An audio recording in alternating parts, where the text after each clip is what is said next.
Hello, my farmtastic friends. This is a very frigid Farmer Phil here from Quinn's Farm. My hands are absolutely froze. I just come in from the barn after feeding animals, and we did herd health today with Dr. Karine Gagné, one of my favorite veterinarians. And I figured, what perfect timing. My goodness, perfect timing to introduce this week's Farm to Food podcast all about animal husbandry and veterinarians. So without further ado, here it is, and enjoy. Stay warm out there, kids.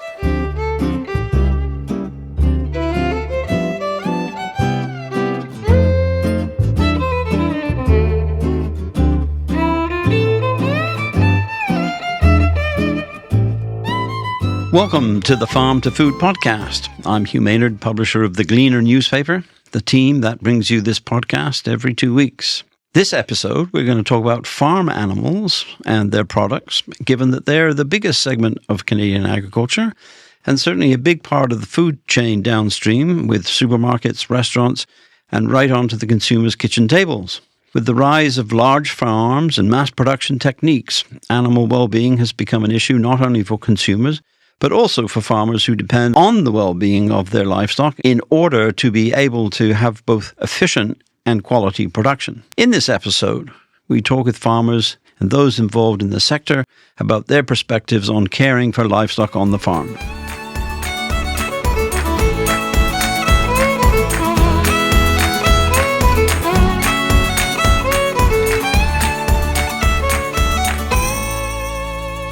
And so today we're going to look at the aspect of farm production, farm livestock production, and animal welfare, or animal well-being, as it's sometimes called. So today my guest is Jackie Wepruk. She's with the National Farm Animal Care Council, which develops science-based information, codes of practice for the care and handling of various types of Canadian farm animals across the country.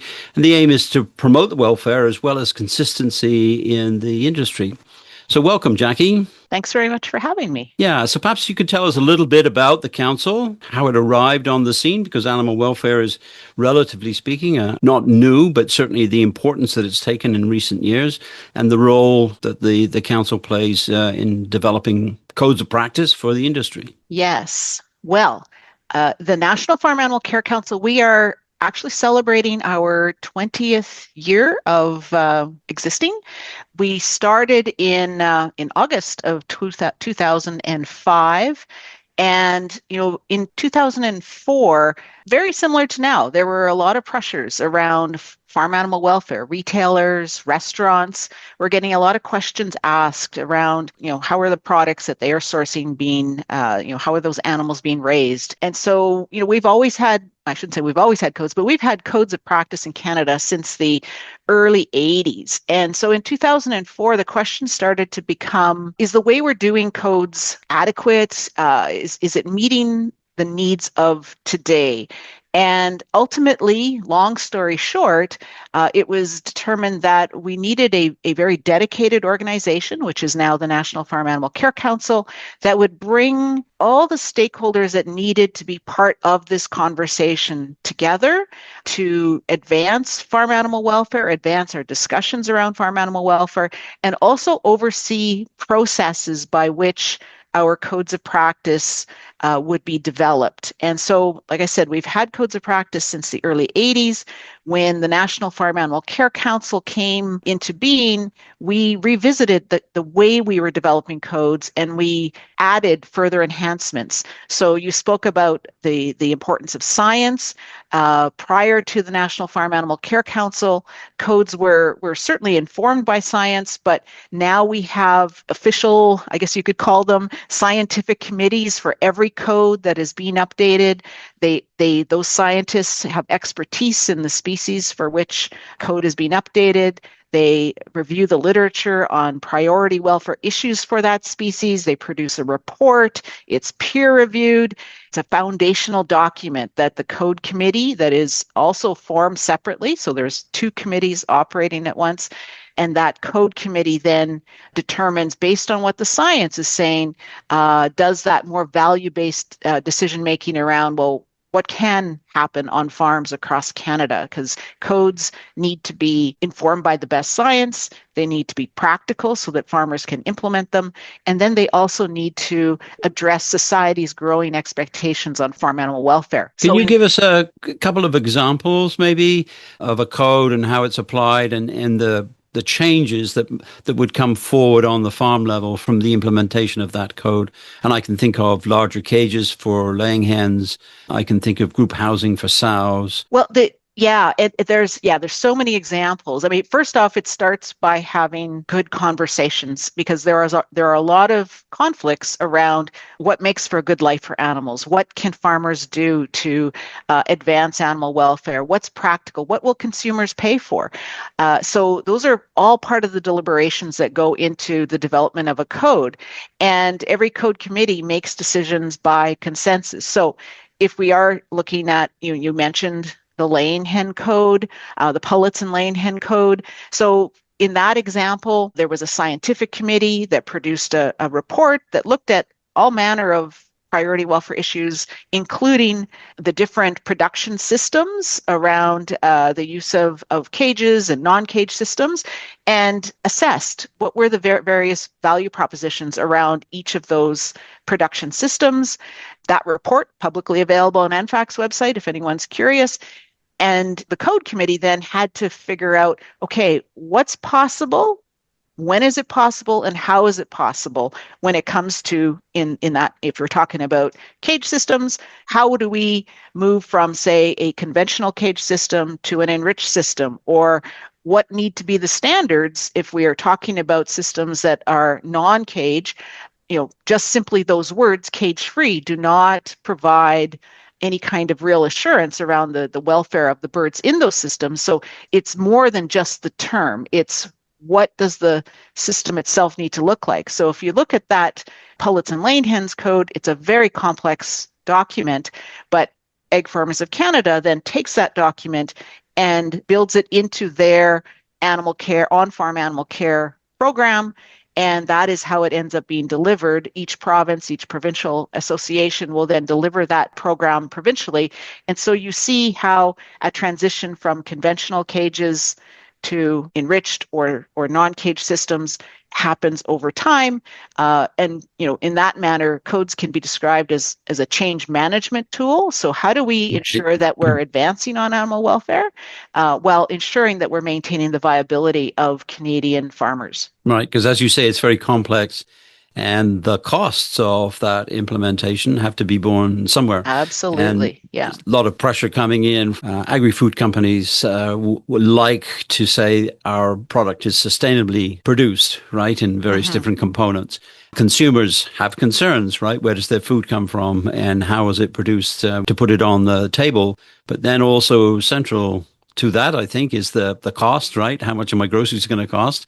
How much income is the farmer going to have to devote to these types of enterprises? So it is a very complex formula, maybe, is the word to use there in advancing the welfare of animals. Correct, yeah. And consumers themselves are not homogenous. We all have different priorities when it comes to the products that we're buying, and some of us may be very focused on the cost alone, and others may be looking for other attributes.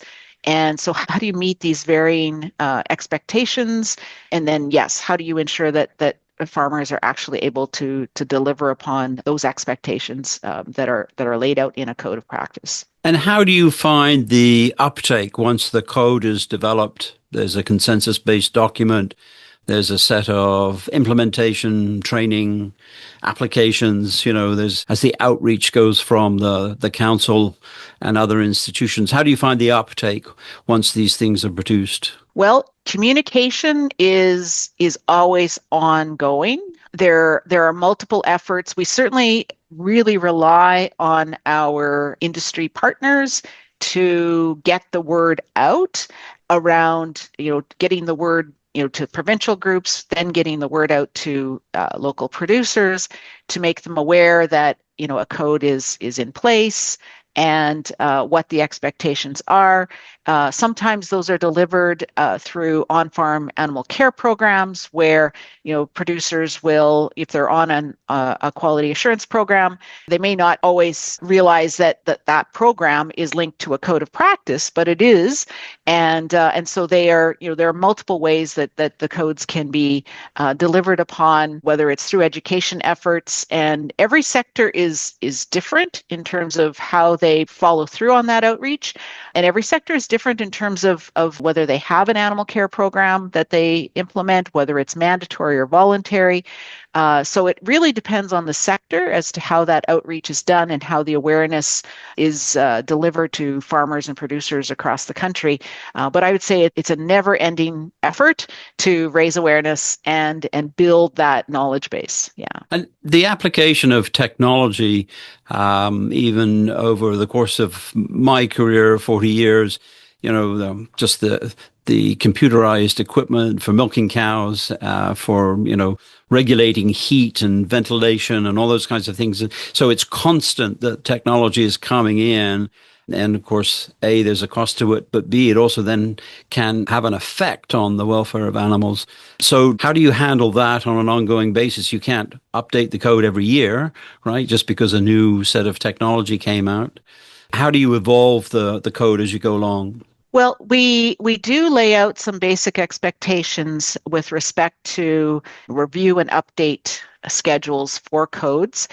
Once a code is finalized and released, when it's 5 years old, we do what we call a 5-year review. And that is a checkpoint in time when we can look at, if it is technology that's changed, what does that mean? Does it mean that we need to completely update the code again? It's actually quite rare that we would need to update a code after 5 years, but it may inform amendments to a code. So we do have a process for how to undertake a code amendment, and that would be a much more focused exercise on a particular section of a code. So if we were talking technology and there was something new that was coming along that was really having great uptake, because of course the codes are written in a way that they should be applicable across the country, whether you're a small producer, backyard, large commercial producer, they should be applicable across the board. So they're not usually going to touch on very specific technology, but if it's important enough, the code committee will touch on it. And then, at that 5-year review time, would have another opportunity to assess whether a piece of technology was really ramping up and needed really informed updates to the code. So as we march down the highway, the evolutionary highway, right, on animal welfare, 50 years ago, not a lot of attention was paid. Now a lot more attention is paid. So over the next 10 to 20 years, what's going to be on the agenda? What are the things that maybe we should look out for and become better informed about what's happening with animal welfare? Well, that's a big question. There's a lot there. I think for anyone that's concerned about farm animal welfare, from farmers to consumers, I think it's important for them to understand the system that we have in place in Canada. And the system, I would say, we would hope that how we progress in animal welfare is going to continue as we have been advancing in Canada anyway, where we bring all these groups together to have conversations about where we need to go on farm animal welfare. And we fully empower farmers to be a part of that conversation, as well as, the public and veterinarians and everyone else that has an interest or jurisdiction in this area. So where it's going to go in the future, hopefully we're able to have these important conversations, because there are a lot of differences and there's a lot of conflict on farm animal welfare, and it is a very emotional issue. And so where I hope we're going to be is in 10 or 20 years is having better conversations and breaking down some of the barriers between groups that are seeing this issue very differently. If I'm talking, pretty pragmatically about what we can expect in, the next few years, typically when we're looking at codes, there are always certain issues that are top of mind for people. Housing systems. housing systems are always top of mind for people, especially where animals are kept in confinement. And so, how are we assuring their welfare in those systems? Pain control is another topic that regularly comes up as one that is a priority welfare issue. So how are we managing practices that might produce some pain? Are they necessary? And if they are necessary, what are we doing to mitigate pain? They have been consistently the top issues. On the agenda, on the agenda, I expect that they'll continue to be top issues for the next 10 to 20 years. Yeah. All right, great. Thank you for giving us that overview to set the stage for the rest of the conversations in this episode on animal well-being. Thank you, Jackie. Oh, you're very welcome. Thanks for having me. Now I'd like to welcome Sarah Rennie, who's the news editor of The Gleaner. She's been out on wintry roads across the countryside, talking to various players in the world of livestock production, farmers, vets, and others who contribute to producing farm animals all the way from the farm gate through to the processing sector. Welcome, Sarah. And who have you been talking to? So I had a really interesting couple of days. I went and I chatted with Jodi Wallace, who's a world-renowned veterinarian, and she co-owns the Ormstown Veterinary Hospital here in Ormstown.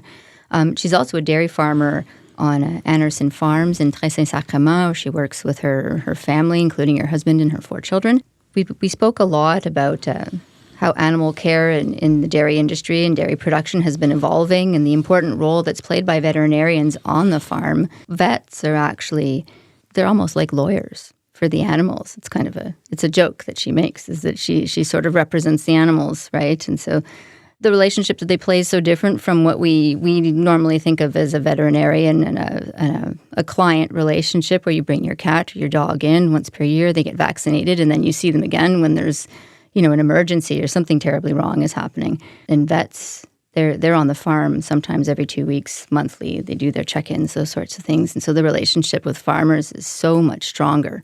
So yeah, we had a really interesting chat talking just about how they work with dairy farmers in particularly, and the fact that they really are the food safety and animal welfare guardians of the animals on the farm, but they're also partners with their farmers.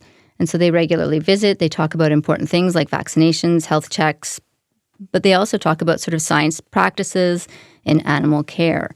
So I'm going to let Jodi explain that relationship a little bit more. And so here she is.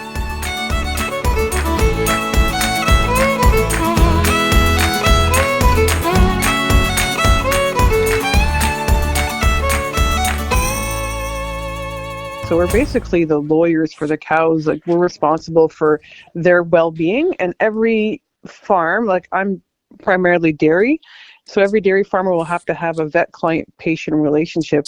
And whereas we oversee like the health and well-being of individual cows, but the herd in general. So basically, we help ensure the quality, and we're there to help support producers do a great job, and everybody does. So we're just there to make sure everything's done properly. Right. So your relationship then is you're seeing the producers, the farmers on a much more regular basis. Yes, exactly. So we have a really good relationship. I would say we grow up, and a lot of the visits are preventative based. And I would say at the Ormstown Veterinary Hospital, we probably 80% of our work is preventative as opposed to like just putting out fires. So we'll see a farm every 2 weeks or every month, and we'll go through like vaccination protocols, pregnancy, reproduction checks, health checks, everything to make sure that whole herd is healthy so we can prevent any disease or problems on the herd. Because obviously disease, that sort of thing, when it does happen, it's extreme. Well, it could be. So take a respiratory outbreak, or if, we know since COVID how important, I guess we're more sensitized to the epidemiology of a respiratory outbreak. But yeah, we want to prevent that, because not only is it an economic loss, there's an animal welfare issue as well. Mm-hmm. And I think some people still do remember the biosafety protocol during the mad cow crisis, but those are the extreme and the very rare cases. Yeah, and so if you're a dairy producer in Canada, there's a certain rule, there's a mandatory program in place to help ensure, like National Quality Assurance Program, they call that in the dairy sector. And it's just a basic framework of like standards of farming. And what's really neat I guess it's under the big umbrella of ProAction, but they have different, I don't know, they say volets in French, but areas of concern, and every farmer has to go through it, like food safety, animal care, traceability, biosecurity, and environmental sustainability. So every dairy producer in Canada has these strict standards, and they're even audited. There's a third party that comes in, so I wouldn't audit my own herd. There would be a Canadian auditor that comes in, and they even do that for animal welfare too. They'll have somebody to come in and look at lameness in the herd and just see where your herd is situated, and benchmarks you for the rest of Canada and says, well, if we have too many lame cows, well, we need to fix that. Let's put a plan in place, like an action plan. So it's a really positive program that's out there to ensure food quality in the country. And the herds that we have in the area there's a number of them that are up there every year as far as productivity is concerned. So I'm assuming then at that point that the veterinarian role on a farm must be seen very positively. I hope so, right? That's our livelihood. But yeah, hopefully we're a trustworthy resource of unbiased information as well. And we'll bring the latest practices in cow comfort or barn design. So we're not just doing health, we're doing everything around that'll make that cow more comfortable and more productive. And basically production is the absence of stress. So you say, wow, those cows are producing a lot, but they wouldn't if they were stressed. So yeah, we have the top production herds in the Chateauguay Valley. We have top managed herds, like in Canada, in the Chateauguay Valley. We're really lucky. We have a great group of people and support staff, right? And it's not just the vets, it's nutritionists, it's everybody that goes around that farm. And so that must mean that you also have a bit of an interesting relationship with the farmers. Yeah, you know what? The relationship is probably the best part of the job. You grow up with these people. You watch their kids grow. You're there every 2 weeks or every month. So I see my clients more than I see my friends. And so you grow that really good relationship of trust, and just, we discuss a lot of things, and you look at data too and make choices. And if there's a change to make, they're expensive changes. New barns, we're talking in the millions or 500,000. Anyways, there's a lot of modifications to make. So these are big changes, and that's why they're done over time. When they say, hey, we need to change that, well, that's great, but we got to finance that too. So it's always a challenge to say the economics behind every change we make. And yes, animal welfare, I would say, is behind every change 100%, but we also have to make sure we don't go bankrupt making those changes. Mm-hmm. Obviously. And then the dairy industry is at a bit of a sensitive time right now as well. So sometimes it must be a more complex job. Yeah, it is trying to balance everything, and hats off to the farmer who tries to balance everything, right? They're the master of everything. I can go in and focus just on the vet health or the cow health, but they also have to do the finances, the field work, the people management, right? Everything. So it's pretty stressful most days, and then you're all weather dependent too. So the role of the vet has changed, well, I wouldn't say considerably, but a lot over the last couple of decades, from one of being a reactive practitioner, showing up at a farm because there's an illness or there's been an accident or that kind of situation, or emergency, as we would know in the hospital, to one of more preventative, where they're visiting on a regular basis, they're following a program. There's a lot of guidelines and standards that are included in that, and so taking care of the situation before it becomes acute or even chronic. Mm-hmm. Yeah, for sure. And some of the other things that I spoke with, Jodi, about that are evolving very quickly on the farm, are some of those standards. And so we have standards in production, and we also have standards in animal care that farmers are now expected to meet and follow. Some of those things include the ProAction, which is a national quality assurance program for the milk, and then also the recently updated Code of Practice for the care and handling of dairy cattle, which was updated a few years ago, but most of the major measures are sort of coming in between 2026 and 2029. And a lot of that will involve some fairly major changes on farms to incorporate animal health and safety and the animal's well-being into the farming practices a little bit more. What's really interesting about this code of practice is that it's looking at things like freedom of movement, but it's also looking at the emotional needs of the animals a lot more. And as Jodi says, cows are herd animals, so they're social. We need to be looking at this side of things as well when it comes to how we care for animals. So I'll let her go into more detail here. We also discussed some of her research in calf health, which she's known internationally for, as well as some of the technological advances in the field and where AI is taking us in terms of what we can learn about our animals and their welfare on the farm. So we have a code of practice. If you own dairy cows, or we have a dairy one, a beef one, a chicken one, but if you own, say, dairy cows, here is the code of practice. These are like criteria that you must adhere to ensure ethical treatment of all animals in every situation. So that code is based on science, and they have that, and the pro-action is based off of that. Say, well, the code of practice says we need to do this. Well, we're going to do this, and here's how we're going to monitor it. So it's a big global or holistic approach to animal welfare. Mm-hmm. And that code has been updated fairly recently. Yeah, 2003 was the most updated, and 2009 was before that. So there's a lot of changes, and some big ones that are coming, like a 2027 that, well, you can't build a tie stall barn anymore where cows are attached all the time, but they want freedom of movement. So at some point that cow will have to either go outside and exercise or be in a free stall or a calving pen. Before, we didn't know what we didn't know, but now we do. So now we'll do better. And so that's, I think, is a constant process of the dairy industry. Well, we're making a product that we eat and drink too, and we give it to our kids as if we give it to your kids. So we try to do our best every day. But I like that we have third-party auditing of that process as well. And some of it's really interesting in the sense that animals need to have social time. Yeah, they're a herd animal for sure. We, at home here, I'm also a dairy farmer, so we'll have calves. We raise calves in pairs, and when they get older, like they're like a team, a duo. And if we ever separate them, it's like, your kids in high school, your best friends are in different classes. You kind of get upset, and cows have that same feeling. So yeah, there's definitely a social aspect to everything that we're realizing more and more. And so we're changing the way we raise those animals, so there is no stress. We're starting to think of animals in a very different way then. Yeah, and it's really neat. The new code of practice, I thought I'm going to just quote a line in there. Like the code, they said it's for science, but they have a really neat line in there. It's for like positive human-animal interactions that are compassionate and understanding of the animal's emotional needs that minimize fear and distress. And so that's really neat, just the way we even handle them. If we can make it so they're not scared because we know how they see and how they react to situations, well, we'll do better. And so that just kind of changes our whole our husbandry animal procedures. So it's a win-win for everybody. Yeah. And so you also have done a lot of work on calf health. Yeah, I do a lot of speaking, like nationally and internationally, about calf health. Yeah. And some of that was just that I guess the way we farm, I guess this experiments here, I wouldn't just say me, but I guess our family farm here on Anderson Farms. But yeah, we raise calves in pairs. We just do things a little bit differently. And we can talk about how we can get to like better growth rates, less treatment. We work with stuff about we can pasteurize feeding equipment to reduce bacteria, adjust nipple heights. It's just a lot of little minor details. And we've got kind of tried to question the norms.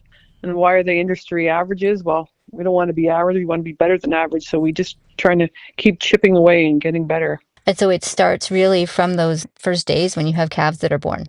Yeah, and colostrum management. Calves are born with no immune system, unlike humans, because antibodies they can't get across the placenta. So that's why calves, when they're born, it's really important to get colostrum into it. And we're just realizing all the benefits later on and how it protects the calf from disease. Wow, so this is a developing area of study even.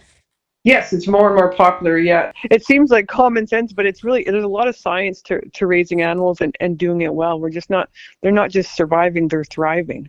Mm-hmm. It must be nice to have those standards. It must take some of the stress off farmers too. Yeah, because there is a lot of questions like, well, how do I do that? What's the best way? And then that code of practice gives you a baseline, and it's also baseline for discussion. Like if there was, just like houses, if there was a perfect house, everyone would have the same cookie cutter house, same as barn designs and calf barn designs, everything's different. And even nutrition, like for feed additive, not just feed additives, what we feed the animals and how they develop and how they gain and how they produce. And so, I mean, as a vet, are there certain things that you are looking to in the future? The science of how we're working with the animals, the technology, the things that you're actually using must be changing as well.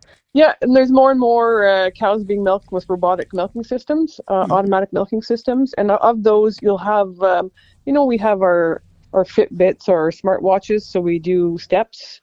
They also monitor not just steps in a cow for activity, they monitor rumination. So as if we would monitor heart rate with our smartwatches, well, they'll monitor rumination and how much she's eating, how much she's chewing, where she's moving. And so they'll have these little ear tags for the cows or bracelets. And so you can monitor that. And even AI recognition, they're coming out with that too, to see the behavior of an animal within the barn. Calves can be fed also with automatic calf feeders. So they'll just go up, they'll have a little tag, go into the station and get fed milk as well while they're in their group. And so you have so much data coming in that you can use that to identify if that calf's maybe a little bit off because she slows her eating rate before, and you can say, well, maybe she's getting a diarrhea or something's wrong, and you can intervene before it gets serious. So a lot of that preventative work. Yeah, I mean, we talk about AI changing everybody's lives, but it sounds like in the agricultural world, AI is going to be a bit of a game changer. Yes, for everything too, and talk to text as well. So you're entering data. Everything's going to be a lot simpler as well. You have AI to help generate those data sheets. Right. So it might even help with some of the paperwork. I hope so.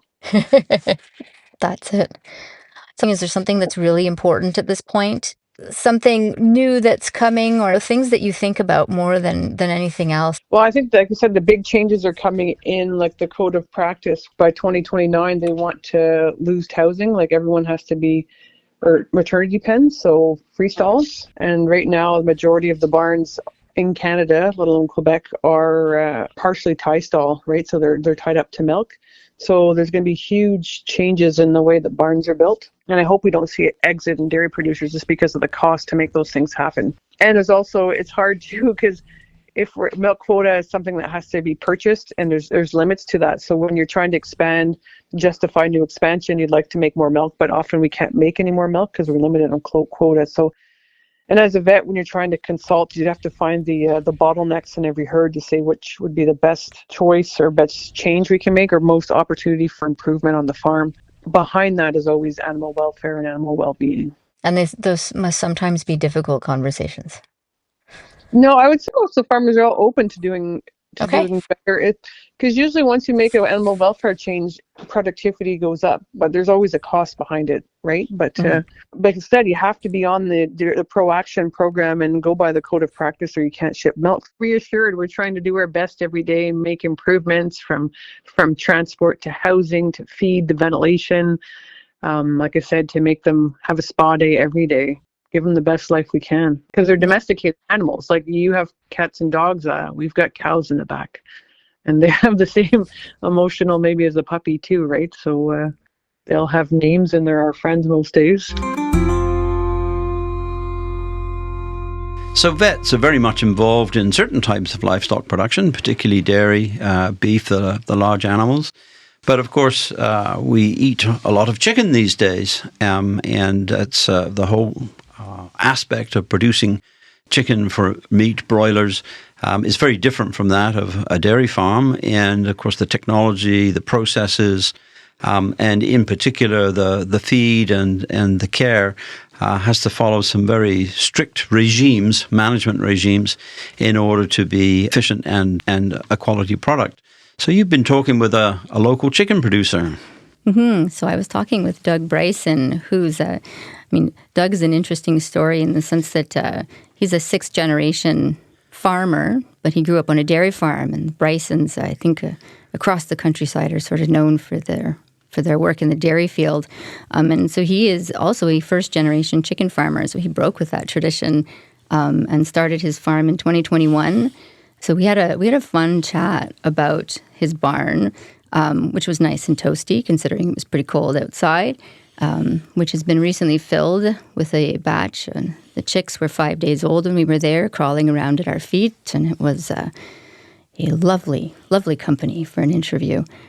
So we talked about a lot of the intricate balances that there are between animal welfare, economic realities, and some of the stringent biosecurity measures that they have to actually put in place when they're on the farm just to keep these little birds healthy and thriving for the whole 30-some days that they're with him.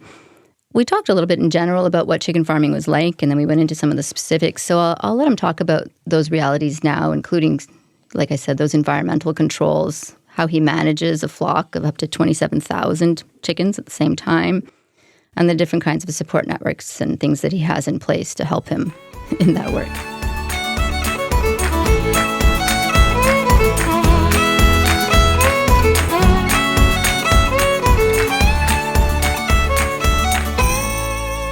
So right now we're standing on the first floor of my 3-story barn, which is something that's kind of different from other animal productions. Usually they're all single story.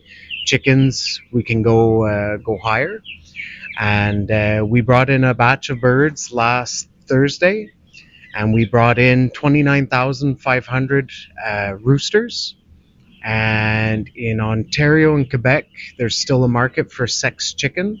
So these chicks, when they're hatched, are sexed.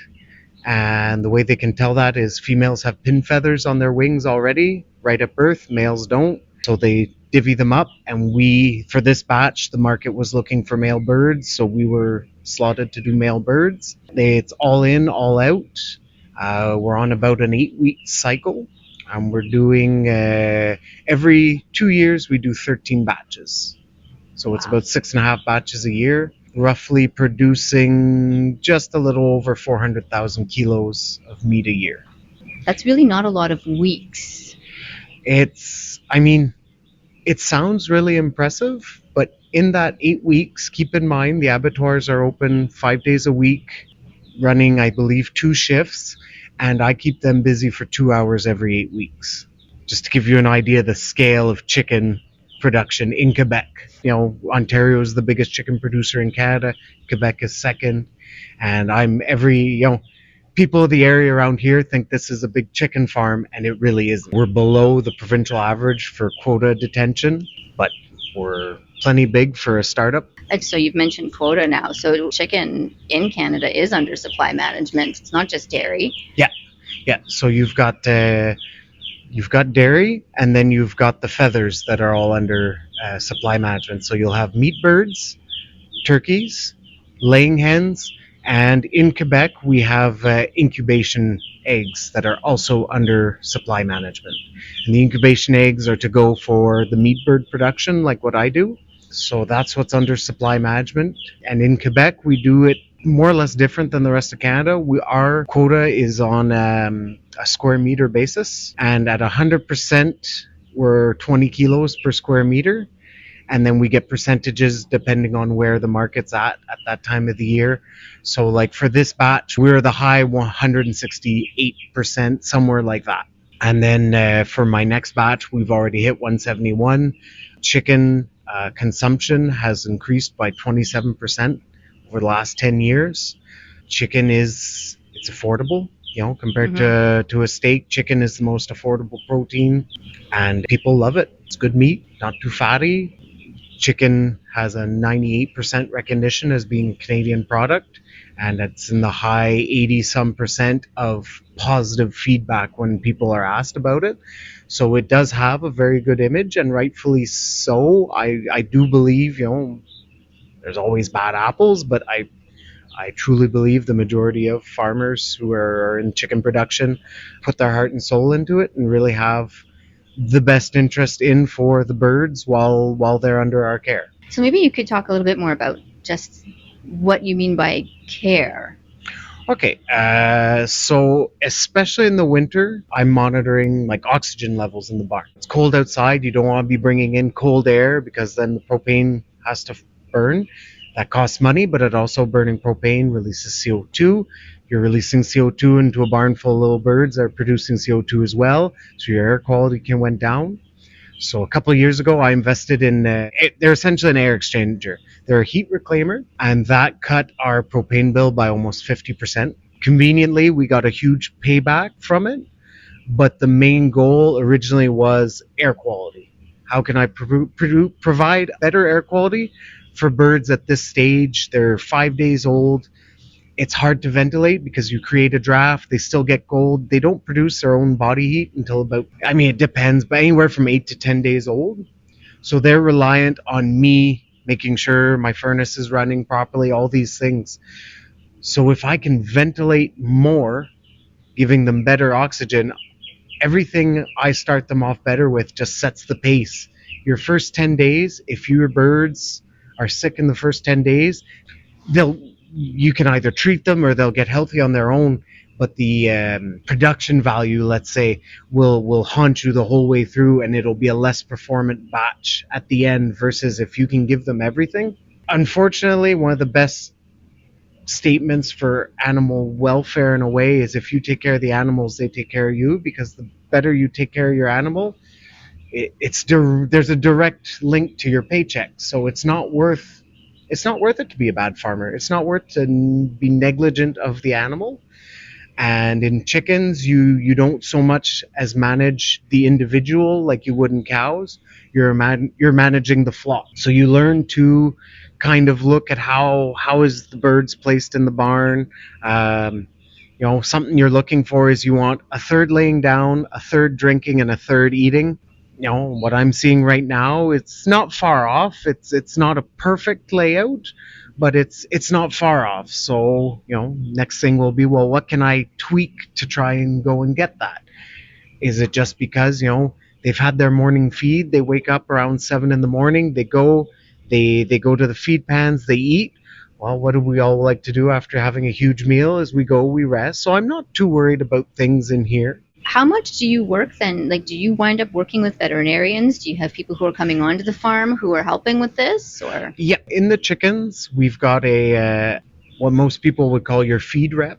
Kind of has the role of like a vet tech. He'll come here and check out what the birds are doing before making the phone call to the vet. And that way the vets aren't running around for nothing, essentially. We'll see him about 3 times in a batch. He'll come around 3 days after the birds have been put in, at the 2-week marker, and then at 21 days, just to kind of monitor where things are at. The 2 later visits are more to check on feed performance. That if we're happy with where the bird's growth rate is at, if he sees any little things, am I too busy in the fields and forgot to adjust the water line pressure, and we're lacking silly little things like that it happens. They're coming in checking on. If the vet has to come down, it's never a good day, because it usually means there's something more serious. Luckily, we're growing up in the age of phones and FaceTime and stuff like that. So the vets by law have to come to the farm once a year, so they do a circuit.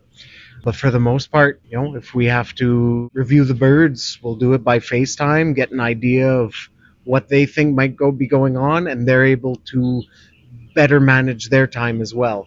There's equipment salesmen, stuff like that come in and, like everything, always try and sell you the next great thing. Fortunately, with strict biosecurity, these guys aren't just walking in, so they can't really corner you. Like a tractor salesman who kind of corners you in the field. These guys, they have to try and make appointment. But overall, it really comes to you work with your hatchery, your feed mill, and a little bit the vet. Apart from that, no, it's a learning curve. You have to learn how to talk chicken a little bit and understand what their needs are, and why are they behaving like this. So even for a relatively small farmer like Doug, producing chickens is well structured. It's a lot of technology, a lot of professional support that goes into it to produce a quality product. But he still then has to deal with other things, such as what a consumer wants. Consumers today want smaller birds because they don't want, the family's not as big, they don't want leftovers, those kinds of things. They want to know that the production is secure, and so there are biosafety protocols and those things. And these are things that didn't have to be considered 30 years ago, but now are a big part of what he has to manage. Yeah, we definitely talked a lot about the way the market influences what he's doing on the farm.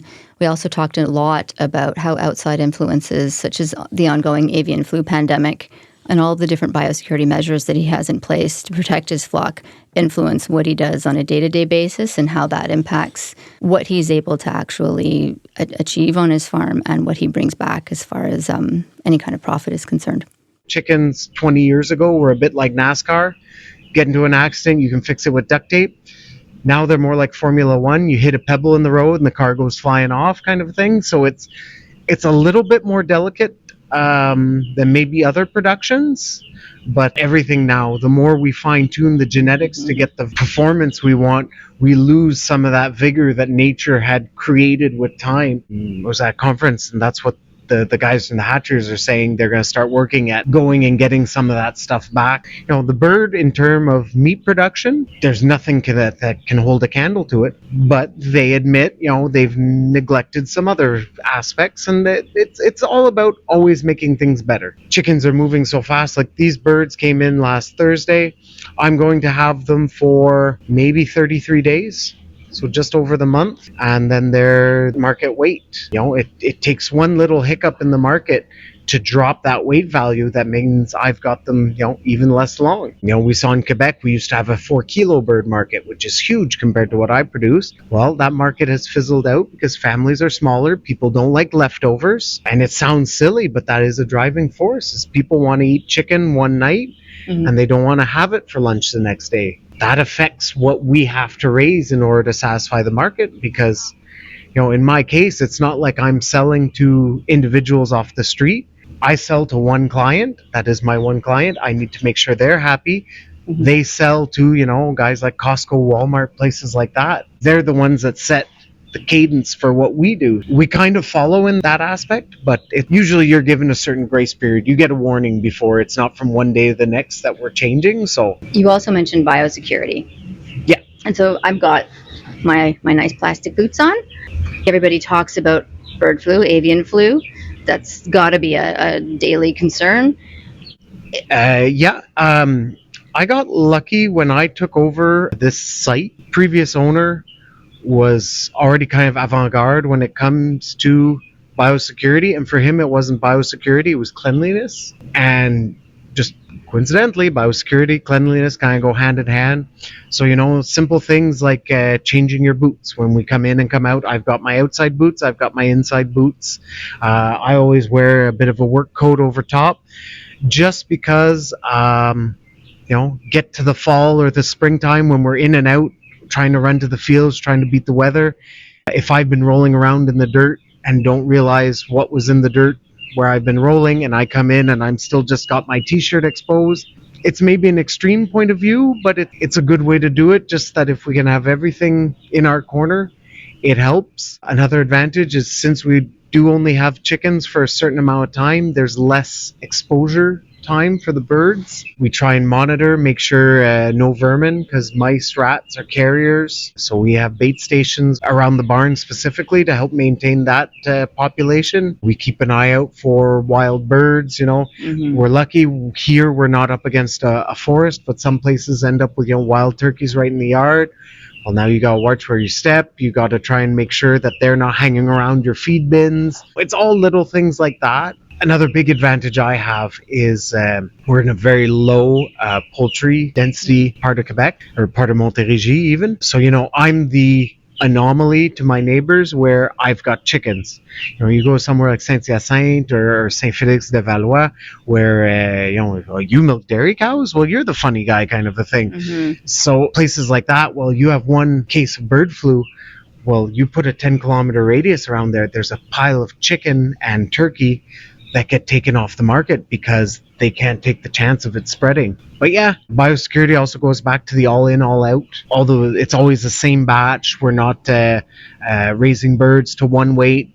Catchers come in, take so many birds out, and then that could be risky. It used to be really popular. You'd have first floor, you'd do a batch of chickens, and then you'd start turkeys on the other floor. You could ship your chickens and then move the turkeys down to spread them out. Well, you're raising two different kinds of birds. Their feed needs are different. And you've also got the catchers that have come in who, they're clean by all means, but, accidents happen like in anything. So biosecurity is just trying to manage the amount of things that are in the yard. And so I believe, you're right, we don't have a lot of cases of avian flu, but we have had some, and I think you were caught up in one of those zones at one point. I was very lucky in a sense. It was in that case, it was ducks, which are kept a lot longer than chickens.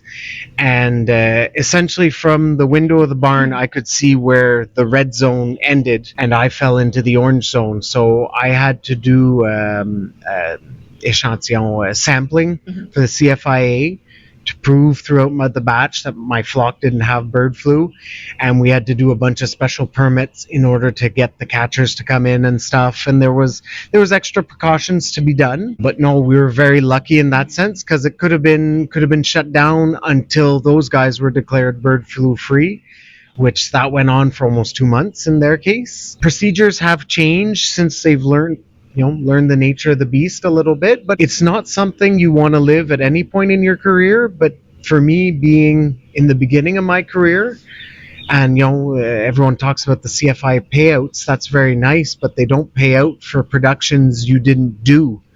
So if I'm shut down for 2 months, well, that could, in the right 2 months, that could potentially be 2 batches for me that I don't have a salary from.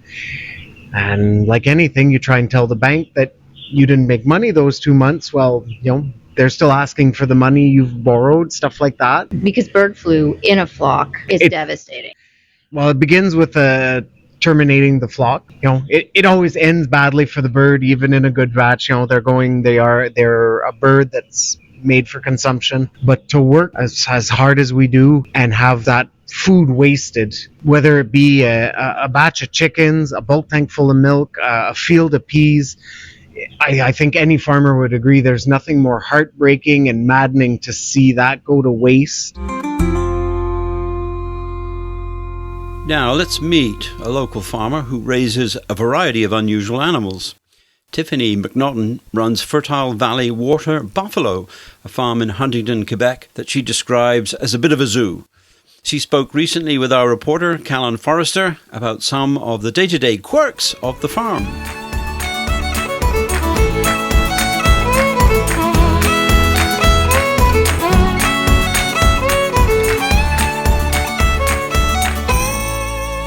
So today we're here with Tiffany McNaughton of Fertile Valley Water Buffalo, and we're here to talk a little bit about meat production this episode.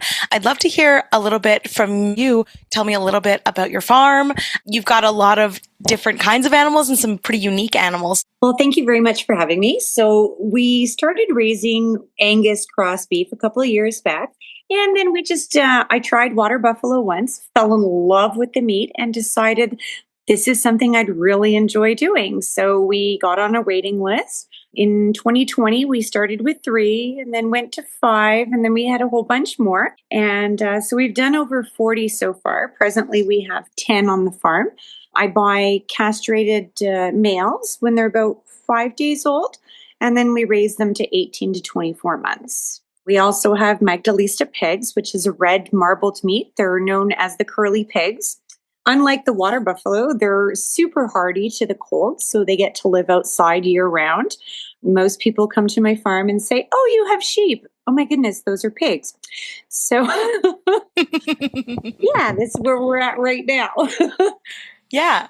And I'm curious, so you said you tried water buffalo and then realized that that's something you'd want to do. What was it in that you tried it that made you fall in love with it so much?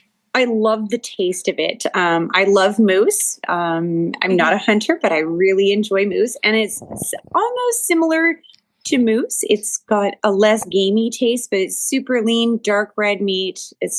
I just really, really enjoyed it. So I said to Justin, we should raise these. And he looked at me like I was nuts and went, "Yeah, let's do it." Do you remember what the dish was that turned you? It was a prime rib roast. I bought it for Valentine's Day and said, "Hey, this is water buffalo." And we got into it not long after.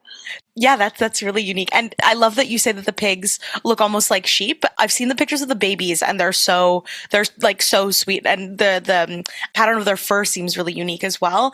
What was it that brought them to your farm? So I started raising the water buffalo. It was going really well. I've sold a lot of the meat. And then I said, well, I'd like to kind of diversify. I mean, we raise chickens. I have eggs, blah, blah, blah. And then a friend of mine had some for sale. And I went, well, we could do this because they live outside and the water buffalo live inside in the winter. So I figured, why not? What's a few more animals? I love that sort of spirit of like, these are such interesting and rare, I would say, breeds in this region. And you're like, why not? Let's just bring them all in, have them all live together. That's really awesome. Absolutely. And you mentioned chickens and eggs and stuff. Did you have other animals before this, or was this like a venture where you were like, we're starting with water buffalo, we're going for it? So I've always had horses. I've been at my place for 29 years. Okay. Right beside my parents where I grew up. So I'm not far from my original home. Mm-hmm. And they had a dairy farm for years.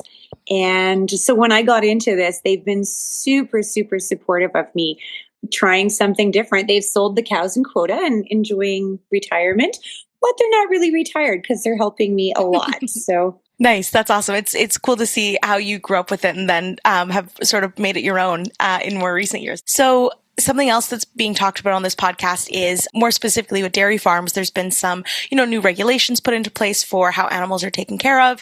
And obviously that's a really different process when you're doing dairy versus when you're doing meat. But I'd love to know for you, how is animal life on your farm? How do these animals cohabitate? You mentioned the pigs are outside and the buffalo are inside, but what is it like being at I think you called it a zoo earlier. What is it like being at your zoo? It is pretty much a zoo. I'm super fortunate because I have a green thumb as well. So I have a huge garden. So my animals are fed lots of, fruits and vegetables from the extras from the garden. I throw stuff in the freezer. Yeah, so it's really nice. I have the water buffalo in the barn and the pigs outside. Usually if I'm going to have them have their babies when they farrow, I will bring the females in the barn so that they're separate from everybody else. But other than that, everybody lives at the little zoo all happy together. And because of that, do you have any like fun stories or fun quirks that you've noticed over the years of taking care of these animals? I'm usually covered in either feathers or manure or something. And then I go to work and I have my hair done and all, most people go, you do what? You don't look like a farm girl, but I do have the calluses to prove it. Mm-hmm. What is your other job outside of the farm? So I work at the Rockburn pub as a waitress full time. Okay. So definitely living in two different worlds there. Two completely different worlds. Yeah. Do you have any like favorite recipes that you've sort of created or tried out with the products that you have directly from your farm? So my absolute favorite go-to, and especially because it's cold, is instead of beef bourguignon, I do a buffalo bourguignon. Oh. And I've done with my Magdalista pork, so I use the bacon from that and the cubes from the water buffalo, which I really, really enjoy. Briskets when it's nicer outside, we smoke those. Poiriers do my butchering. Mm-hmm. So I have lots of different sausages, but I would really say that the bourguignon is my go-to, or chili. Okay. Yeah, that's beef bourguignon right now. That would be so perfect. That sounds amazing. And for you, it's really special that we have such a wide array of products right here in the Valley because we are such an agriculturally dense area. What is the importance for you of like trying new local products and exploring what the region has to offer? I'm pretty open to trying anything, obviously. If I'm eating water buffalo or the Magdalista pork to start with, I'm super open. And we have so many diverse things in the area between the apples and the pumpkins. And I'm super fortunate because I know a lot of people. So I buy the pumpkins after Halloween from all the different greenhouses, from Rockburn orchards. I get crates of apples, like the seconds and stuff. Yeah, so it's great to have such a great community thing where I can buy all my products for my animals and try different stuff at the same time. Yeah, I think it's really fun when you get to pair different products from different producers in the region and try something new. Where can people find your products? Or is it just at the farm, or are you in local retailers as well? So I'm at Quinn Farms. Mm-hmm. They carry my products. I also have it at home, and we have a Facebook page at Fertile Valley Water Buffalo. Great. Well, thank you so much for doing this. I really appreciate it. Well, thank you. Thank you for joining us for this episode of the Farm to Food podcast. We'd like to thank our sponsors for helping to bring this initiative to life: the Livestock Breeders Association for our studio facilities at the Expo Ormstown Fairgrounds, and Quinn Farm in Notre-Dame de Ile-Perrot for promotional support. We'd also like to thank the Community Media Strategic Support Fund and the Government of Canada for their financial support, as well as the BEC program for their contribution to equip the podcast studio. This program is made possible by the volunteer directors on the board of the Chateauguay Valley Community Information Services, a nonprofit social enterprise with charitable status. We would love your support to keep this podcast going. Donations can be made at farmtofood.ca, and we can issue tax receipts for donations over $25. And, of course, our thanks to Farmer Phil, who opened up the show. Be sure to join us in 2 weeks for the next Farm to Food podcast episode. We'll have more interesting stories about farming and food from the land to your kitchen table. Thanks for listening.